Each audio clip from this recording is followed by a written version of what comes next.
Hace 20 años la OTAN estaba en guerra, una guerra de agresión criminal, ilegal, bárbara, contra la exigua Yugoslavia de Serbia y Montenegro,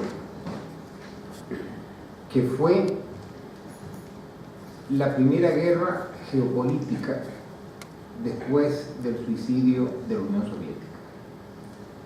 Y es que yo, más que de hablar del pasado, les quiero hablar del presente y del futuro inmediato, que es mucho más relevante. La Guerra Fría concluyó con el fin de la Unión Soviética. Esto dio lugar a que Estados Unidos se proclamara la vencedora, se declarara hiperpotencia y, más importante aún, que las clases dominantes empezaran a soñar en lo que ellos denominaron el New American Century, el nuevo siglo americano, que significaba que, desaparecida la superpotencia soviética, no habría en el mundo otro país con el poder de Estados Unidos, y que por lo tanto el siglo XXI estaba llamado a ser un nuevo siglo estadounidense, como lo había sido el siglo XX después de la Segunda Guerra Mundial y por la parte que le corresponde a Occidente, claro. La guerra contra Yugoslavia fue la primera guerra de un plan muy vasto que quería reorganizar el mundo en torno a la hiperpotencia estadounidense. Y fue una guerra, y esto yo lo escribí en El Mundo, en el diario El Mundo, en esos días, en un artículo que titulé Kosovo, Objetivo Europa. Y los quiero invitar a que recuerden que en 1999, cuando se lanza la guerra brutal contra Yugoslavia, eran unos años de creciente europeísmo.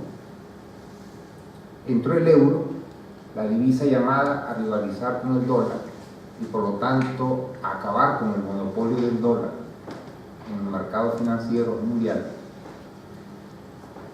Estaba en marcha el proyecto del Euroejército, que hacía peligrar el papel de la OTAN en Europa, y se había puesto en marcha lo que se llamó la política exterior y de seguridad común, que aspiraba a crear, a hacer de Europa, de la Unión Europea, un sujeto autónomo en la nueva sociedad internacional.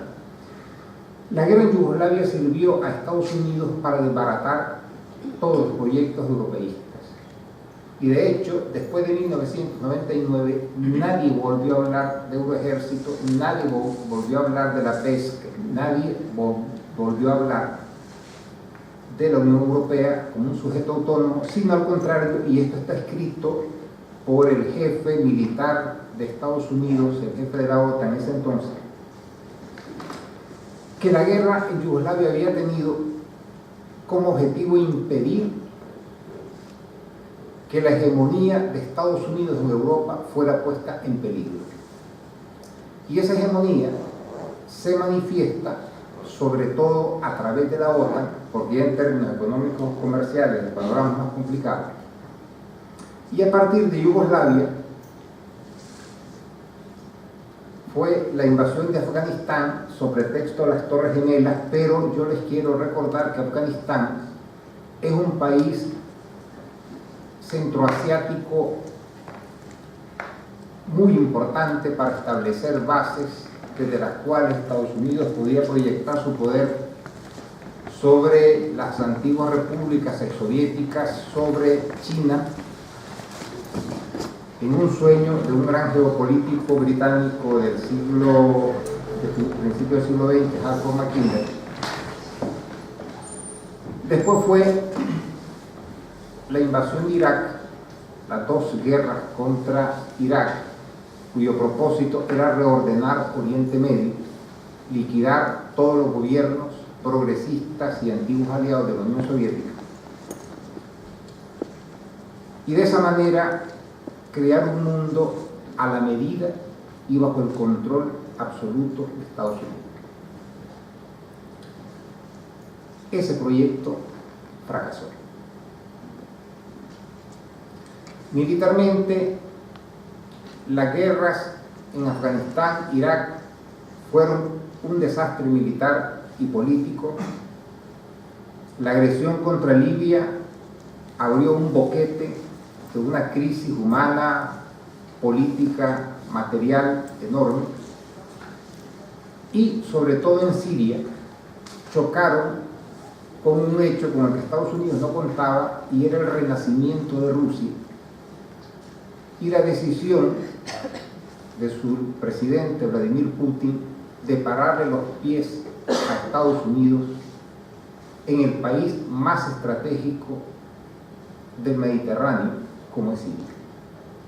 Siria tiene la importancia de que es la salida natural al Mediterráneo de Asia Central y de China. Si ustedes agarran un mapa, te voy a pedir que pusieran un mapa ahí, José Multidor, van a ver que desde las fronteras de China con Asia Central hay un corredor natural que pasa por Irán, Irak, y que va a desembocar, y esto desde hace miles de años, en lo que se llamó la Ruta de la Seda, que va a desembocar de manera natural a la actual Siria. De hecho, Palmira fue en su momento la gran ciudad comercial de todas las caravanas que venían de China y de Asia Central a comerciar con los países del Mediterráneo. Siria también era el único país donde Rusia tenía bases, es decir, el único país desde donde Rusia podía proyectar su poder en el mar Mediterráneo. De ahí su decidida intervención a partir de septiembre de 2015, que ha sido un éxito absoluto. El otro factor con el que tampoco Estados Unidos contó fue la emergencia de China. Puede que el renacimiento chino sea el hecho más importante desde la destrucción, el suicidio de la Unión Soviética. Hoy China es la mayor potencia comercial del mundo, la primera potencia en términos de paridad de poder adquisitivo. Su poder militar, científico y técnico es creciente, y esto ha llevado a reconfigurar el planeta, sobre todo Eurasia. Pero ha habido otro hecho que es aún más importante. La política atlantista,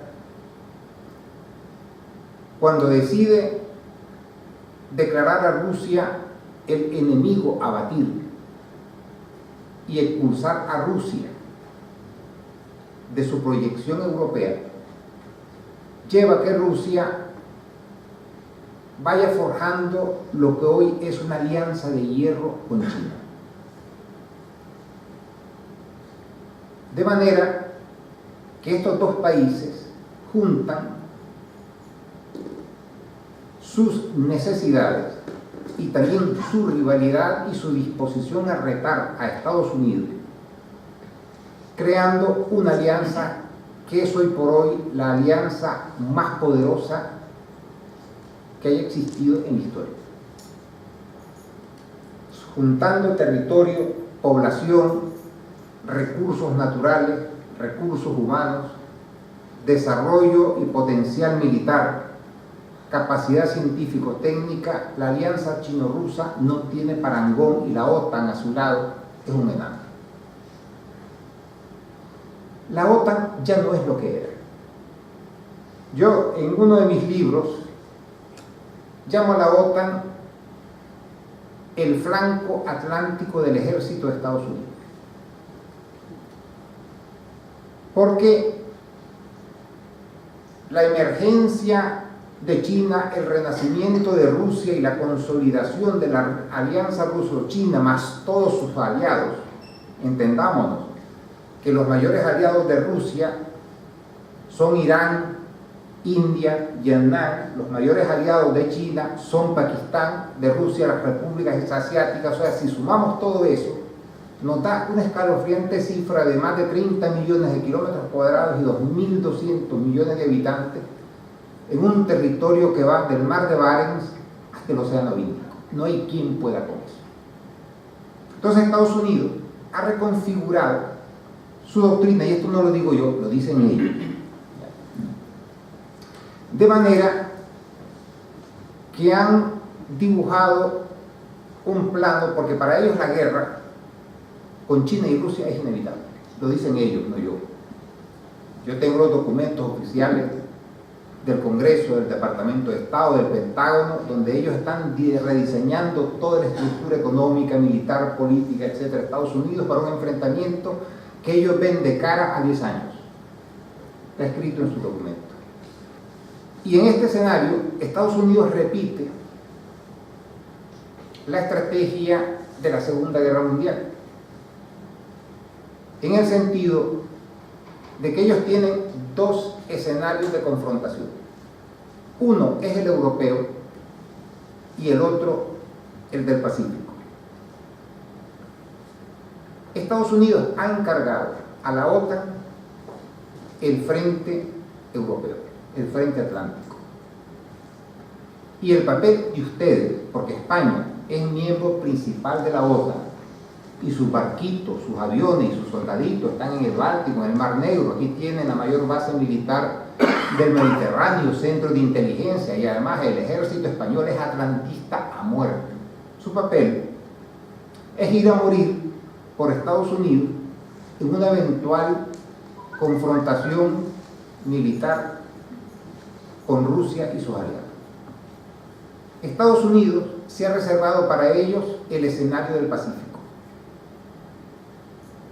Por eso Donald Trump lo primero que hizo cuando tomó posesión fue pedir presupuesto para ampliar en 70 barcos la flota estadounidense, y ahora están creando 3 nuevas alas de aviación, reabrieron el frente del Atlántico Norte y están reorganizándose para una confrontación con China desmesurada en el Pacífico.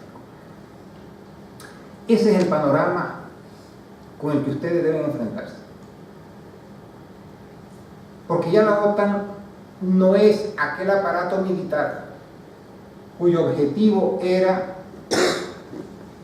enfrentar al Pacto de Varsovia en un eventual conflicto entre los dos bloques. Eso desapareció, eso es historia. Eso está para los manuales. La OTAN ahora es una maquinaria que está siendo organizada, y el Parlamento Europeo y el mando norteamericano están pidiendo un Schengen militar. Es decir, que todas las vías de comunicación de los países europeos sean homogeneizadas para que los tanques, los trenes, los suministros, todo pueda moverse desde Portugal a la frontera rusa sin problema. Ahora no pueden hacerlo, porque lo que ellos tienen en mente es la guerra en el este. Yo saqué un libro, no vine a hacerle propaganda al libro, ni vengo a hacerlo. Yo solo simplemente es que en ese libro reuní los datos de la carrera armamentista que hay ahora, comparando los datos que he reunido de fuentes oficiales de China, Rusia, Estados Unidos. Una carrera armamentista que planea culminar el proceso de modernización para finales de los años 20 de este siglo. Es la fecha en la que más o menos China, Rusia, Estados Unidos consideran que estarán listos para sacar a pasear los fuegos artificiales. Hay incluso una nueva doctrina atómica. Se está abandonando, y esto se lo digo porque a partir de 2020 Estados Unidos empieza a distribuir esas bombitas por Europa. Se está abandonando la doctrina de la destrucción mutua asegurada, con esos enormes misiles atómicos que destruían ciudades enteras. Ahora la doctrina es de guerra nuclear limitada y con bombas nucleares de un poder destructivo limitado. Para poner un ejemplo, vamos, que no van a destruir Madrid todo, van a destruir Usera o van a destruir Chamberí. Incluso bombas atómicas tan pequeñas que pueden ser transportadas en helicópteros en un escenario bélico de movimientos rápidos. Y todo ello dentro de un plan que en Estados Unidos le llaman el Prompt Global Strike, es un ataque nuclear fulminante.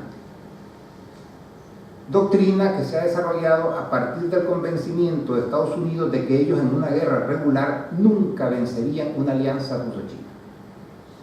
Por lo tanto, la única posibilidad de victoria que tendrían ellos es un ataque nuclear fulminante que, según ellos, y esto yo lo cito aquí porque lo saqué de un documento del Congreso de Estados Unidos, un ataque que deje a rusos y chinos en tal estado de postración que no pueden responder. Pero claro, es un delirio. Con los modernos sistemas tecnológicos, radares, espionaje, etcétera, es imposible que nadie prepare un ataque militar sin que el otro no se dé cuenta.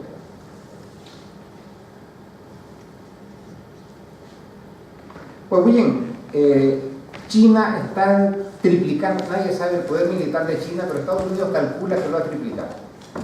De la misma manera que China prepara una enorme flota, quiere tener 5 portaaviones de aquí al 2029.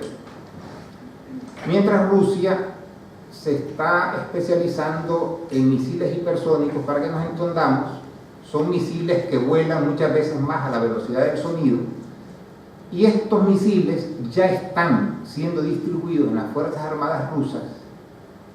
Y el misil estrella Avangard, que puede portar cabezas nucleares, vuela a tal velocidad que un misil Avangard disparado desde Moscú aterrizaría en Madrid como en media hora. O sea, no habría posibilidad ninguna de que ningún sistema antiaéreo detuviera uno de estos misiles. Y voy a terminar contándoles el otro gran invento soviético, que esto además es que es de origen soviético, y esto lo diseñó el premio de la paz europeo, el desertor soviético Sájarov. Sájarov. Sí, pero el nombre. Ay. Bueno, él lo diseñó. Y es que Sájarov, cuando trabajaba en el complejo militar soviético, estaba tan preocupado de que la Unión Soviética no pudiera defenderse ante un ataque nuclear de estadounidense, que inventó un torpedo que debía ir a escasos metros de la superficie de los fondos marinos, o sea que sería indetectable, que tuviera una autonomía enorme y que pudiera portar misiles, cabezas nucleares. Pues esto los rusos lo han recuperado, y se trata de lo siguiente, fíjense qué divertido. Este misil, que ya está probado, sin cabeza nuclear, quiero decir, sería disparado desde una clase de submarinos que le llaman Borei, de los cuales ya hay 3. También pueden ser disparados desde otros buques. A distancia X pueden viajar miles de kilómetros sobre el fondo marino y estallar a unas decenas de kilómetros del objetivo. El propósito de este torpedo misil es crear un tsunami y una nube radioactiva que arrase 200 kilómetros a la redonda. Vamos, que si estalla, digamos, a 20 kilómetros de San Francisco, en California, donde vivo la mitad de mi parentela, ya les avisé yo que vayan buscando casa en otra parte, San Francisco desaparecerá en minutos. En esas estamos. Así que hay que ir contra la OTAN, no solo por el pasado es historia y va para los libros, sino por lo que representa de peligro. Yo, mi último libro le llamé Requiem Polifónico por Occidente, porque yo considero que si Europa no logra independizarse de Estados Unidos, si no logra liquidar a la OTAN va a liquidar a Europa.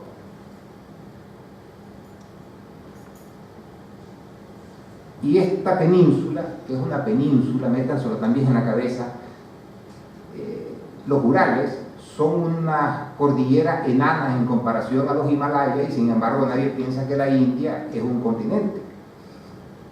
Es una península de Asia, como Europa es una península de Asia, que en la euforia del eurocentrismo y el complejo de superioridad dijeron: no podemos ser parte de Asia, tenemos que ser un continente distinto, aunque no lo parezca. Que si esto llega a pasar, que espero yo que no, aunque yo hasta ahora no tengo un solo dato para no pensar que no vaya a pasar, esto va a desaparecer. No que vayan a morir todos, basta con que muera un tercio. Y en fin, si en esas estamos, yo doy paso a mis compañeros.